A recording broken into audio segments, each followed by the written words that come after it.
नमस्कार, मैं हूं युगल किशोर और आप देख रहे हैं HP24/7। जिला सोलन में प्रशासन के नाकों तले सरेआम एक निजी स्कूल में शिक्षा का व्यापारीकरण हो रहा है, जहां पर अजीबोगरीब तर्क देकर 15 माह की फीस बोर्ड परीक्षाओं के लिए विद्यार्थियों से ली जा रही है और तर्क दिया जा रहा है कि बोर्ड परीक्षाएं लेट है, जिससे अभिभावक परेशान हैं और स्कूल पहुंचकर सामूहिक रूप से स्कूल प्रबंधन से इस बारे में बात की और विभाग के उच्च अधिकारियों को शिकायत भी सौंपी।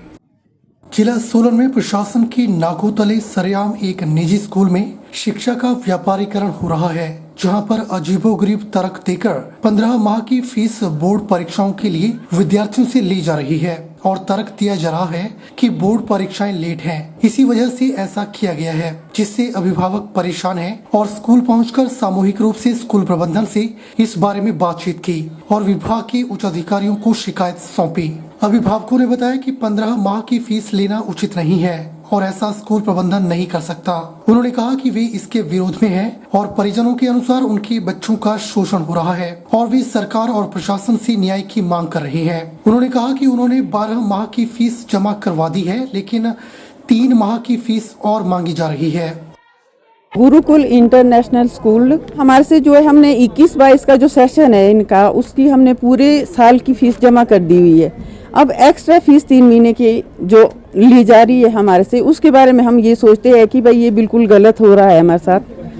और अगर ये फीस जमा नहीं की जाती तो हमारे ऊपर दबाव बनाया जा रहा है कि बच्चों को एडमिट कार्ड नहीं मिलेगा और बच्चों को जो है फिर एग्जाम में एडमिट नहीं होने दिया जाएगा, पेपर नहीं देने दिए जाएंगे। अब एक ही क्लास में 15 महीने की फीस बच्चों की देनी पड़ रही है, तो फिर अब आप खुद ही बोलो कि भाई क्या हालत है पेरेंट्स की। सेमेस्टर 6 महीने का होता है, 15 महीने का सेमेस्टर तो फिर हमने कहीं सुना ही नहीं। 3 महीने का एक्स्ट्रा सेमेस्टर कहाँ होता है?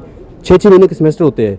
6 महीने का एक सेमेस्टर होगा, 6 महीने का एक सेमेस्टर होगा, और ये 15 महीने का कहाँ से आ गया सेमेस्टर? ये मेरे को समझ से बाहर हो रहा है। 12 महीने की फीस हमने ऑलरेडी दे चुके हैं, जिसके कारण से जो है ना बच्चों के भविष्य का पूरा, पहले कोविड ने बच्चों को पहले ही परेशान कर रखा है और दूसरा जो है ना इन्होंने स्कूल वालों ने तंग कर दिया। वहीं जब इस बारे में स्कूल प्रधानाचार्य से बातचीत की गई तो वे संतोषजनक जवाब नहीं दे पाई और कहा कि यदि CBSE ने फीस लेने के लिए नहीं कहा है तो ना लेने के लिए भी नहीं कहा है।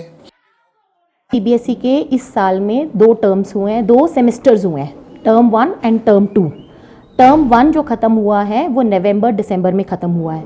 टर्म 2 स्टार्ट हुआ जनवरी में। अब एग्ज़ाम्स जो हैं वो अप्रैल 26 से स्टार्ट हो रहे हैं, CBSE के एग्ज़ाम्स।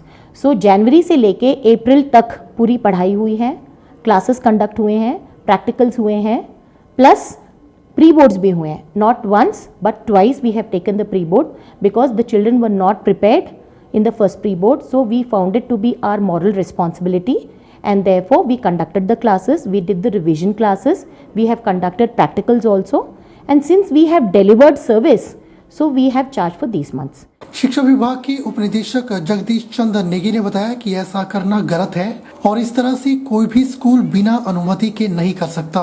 उन्होंने कहा कि वे जांच करेंगे और उचित कार्यवाही का आश्वासन दिया। निश्चित तौर पर राम राज्य में किस तरह से शिक्षा का धड़ल्ले से व्यापारीकरण हो रहा है और शासन प्रशासन की कोई पकड़ शिक्षा के व्यापारीकरण पर नहीं दिखाई दे रही है। बहरहाल अब देखना होगा कि इस मनमाने स्कूल पर क्या कार्यवाही अमल में लाई जाएगी।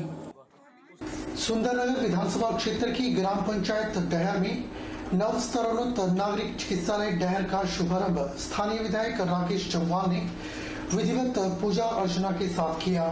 इस मौके पर ब्लॉक स्तरीय स्वास्थ्य मेले का भी आयोजन किया गया।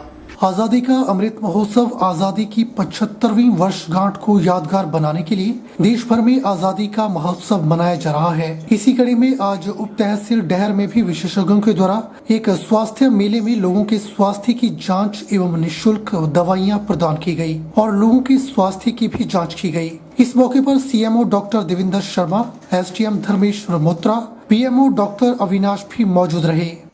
बहुत बहुत धन्यवाद करना चाहूंगा। और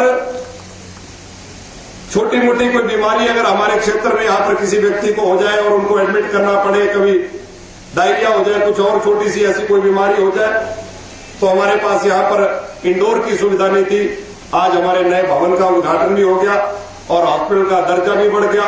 आज यहाँ पर डॉक्टर्स की स्ट्रेंथ बढ़ी है, उसके साथ साथ स्टाफ नर्सिस की स्ट्रेंथ भी बढ़ी है, जिसके कारण आज मैं देख रहा था कि पता कर रहा था कि यहाँ पर 9-10 मरीज हमारे इस हॉस्पिटल में एडमिट है।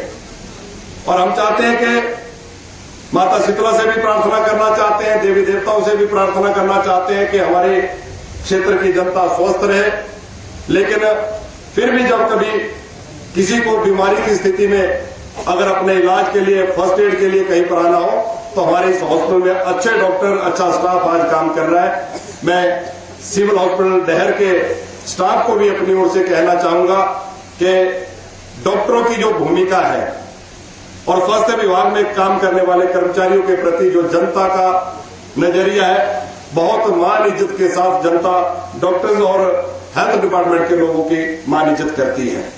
और मैं आपसे भी निवेदन करना चाहूंगा कि हम सेवा भाव के साथ आपने ये प्रोफेशन चुना है। जिस प्रकार से हमने निर्णय लिया, हमारे लिए कोई ये प्रोफेशन नहीं है, हम आज एक मिशन के साथ लोगों की सेवा करने के लिए आज हम अपने इस राजनीतिक क्षेत्र में, सामाजिक क्षेत्र में आए हैं। इसी प्रकार डॉक्टर और हेल्थ डिपार्टमेंट का जो स्टाफ है, मैं उनसे कहना चाहूंगा, डॉक्टर देवेंद्र जी आज से पता नहीं कितने वर्ष पहले इस इलाका डहर में सेवाएं देते थे, डॉक्टर अविनाश जी भी यहाँ पर सेवाएं देते थे, लेकिन आज भी लोग याद करते हैं कि डॉक्टर देवेंद्र जी ने, डॉक्टर अविनाश जी ने यहाँ पर सेवाएं दी है। बहुत अच्छा सराहनीय कार्य जो है आपने किया है। नगर निगम शिमला के चुनाव हिमाचल की सत्ता की कुर्सी का सेमीफाइनल माना जा रहा है। ऐसे में एक और बीजेपी जहां नगर निगम और विधानसभा चुनावों में रिपीट का दावा कर रही है, वहीं दूसरी ओर कांग्रेस का आरोप है कि 5 सालों में बीजेपी एक भी नया काम नहीं कर पाई है, जिसके बाद जनता इन्हें सत्ता से बाहर करने का रास्ता दिखाने वाली है। मंडी संसदीय क्षेत्र की सांसद प्रतिभा सिंह ने शिमला में कहा कि बीजेपी की सरकार ने वीरभद्र सरकार में शुरू किए गए विकास कार्यों के ही फीते काटे हैं। इस सरकार की कोई नई उपलब्धि नहीं है। उन्होंने कहा कि केंद्र व प्रदेश में बीजेपी महंगाई और बेरोजगारी के मुद्दे को लेकर सत्ता पर काबिज हुई थी, लेकिन कांग्रेस के समय में जो सिलेंडर 450 रुपए के था, वही आज 1100 रुपए का हो गया है। बीजेपी महंगाई के मुद्दे पर आज खामोश है। प्रधानमंत्री ने हर वर्ष 2 करोड़ युवाओं को नौकरी देने की बात कही थी, लेकिन आज युवा पढ़ाई के बावजूद भी बेरोजगार है। प्रतिभा ने कहा कि बीजेपी प्रदेश में रिपीट की बात कर रही है, लेकिन जनता का मूड इसके विपरीत है। प्रदेश की जनता महंगाई, बेरोजगारी से त्रस्त है। कांग्रेस अपने विकास कार्यों को लेकर जनता के बीच में जाएगी। प्रदेश में जनता कांग्रेस को सत्ता में लाने का मन बना चुकी है। अवश्य माननीय मुख्यमंत्री जी ने भी ये बात कही होगी कि हम रिपीट करेंगे, दोबारा सरकार को बनाएंगे। पर जब हम लोगों के दरबार में जाते हैं, लोगों का आवाज़ सुनते हैं, लोग भी यही कह रहे हैं कि 4 सालों में, अब तो 5 साल होने को जा रहे हैं, 5 साल में कौन सी ऐसी उपलब्धि है जिसको मद्देनजर रखते हुए आप लोगों से वोट मांग रहे हैं। तो हमें नहीं लगता कि कोई ऐसा बड़ा कार्य बीजेपी के कार्यकाल में हुआ हो जिसके लिए इनको श्रेय दिया जाए। दूसरी बात यह है कि इन्होंने जो पिछली सरकार के द्वारा, और खास करके जब माननीय वीरभद्र सिंह जी मुख्यमंत्री थे, उन्होंने कई काम शुरू किए थे जिसका विधिवत रूप से उद्घाटन नहीं हो पाया। तो इस सरकार ने ज़्यादातर उन्हीं कामों का विधिवत रूप से उद्घाटन भी किया है, और पैसा भी पिछली सरकार ने दिया था। और ये जो भी काम इन्होंने लोगों को अर्पित किए हैं वो पिछली सरकार के द्वारा किए गए, लोग भी जानते हैं इस बात को। तो हम तो बार बार उनसे ये प्रश्न करते रहे कि आप बताएं आपका क्या योगदान है, आपने क्या किया। जैसा अभी यहाँ पर कहा गया कि बेरोजगारी का एक बहुत बड़ा प्रश्न है, महंगाई का एक बहुत बड़ा प्रश्न है हमारे सामने। इसके बारे में ना माननीय प्रधानमंत्री जी चर्चा करते हैं, ना इस विषय पर कुछ कहा जाता है। बुलेटिन में फिलहाल वक्त हो चला है एक छोटे से ब्रेक का। ब्रेक के बाद तुरंत हाजिर होते हैं। जरूरी सूचना, डॉक्टर लाल पैथ लैब सोलीखत सेंटर मंडी शहर के विभिन्न स्थानों पर 20 से 24 अप्रैल तक कैंप का आयोजन कर रहा है। 20% छूट का लाभ उठाएं और शुगर, HB जैसे टेस्ट मात्र 10 रुपए में करवाएं। अधिक जानकारी के लिए संपर्क करें 8988105555।